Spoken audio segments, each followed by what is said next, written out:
Ako lang to, ako si Soiti. Ayan, nagluto tayo ng tortang repolyo. Ulam natin yung ngayong gabi. Mabisa sa may sinangagian. Panoorin yung video guys. Turuan ko kayo kung paano gawin yan. Ayan na yung repolyo. Then yung malunggay.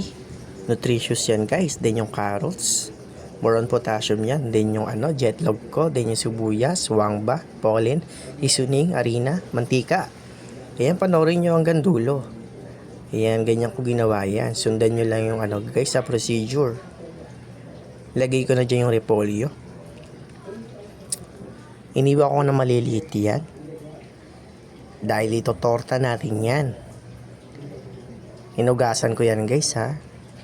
May mga para-paraan tayo kung paano magluto. Kaya sundin mo lang to. Ako si Soiti. Si Ramsa na. Ulala. Ilagay ko na yung carrots dyan.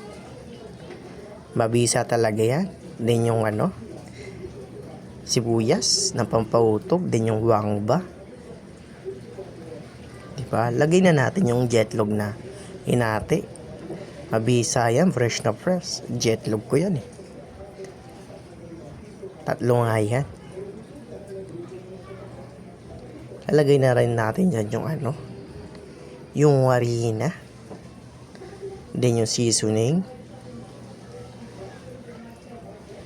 Napaka-colorful neto guys. Kung tatapusin mo yung video, inubusan natin yung dyan. Harina.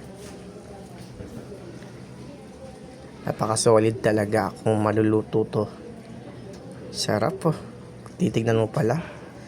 Yummy tikudasay. Yung pollen.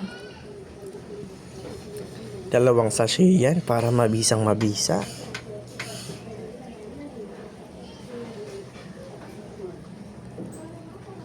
Sarap talaga.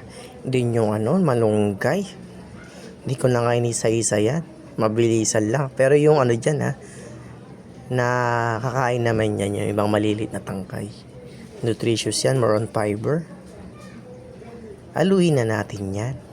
Mabisang halo. Hanggang yan, mahalo na natin lahat. Ito torta natin yan. Ipiprito. Kung mapapanood yan ganyan, di ba siya basa-basa kasi di pa nahalo. Kung haluin mo yan, mabisa talaga yan. Sinalang ko na dyan. Yan, di ba?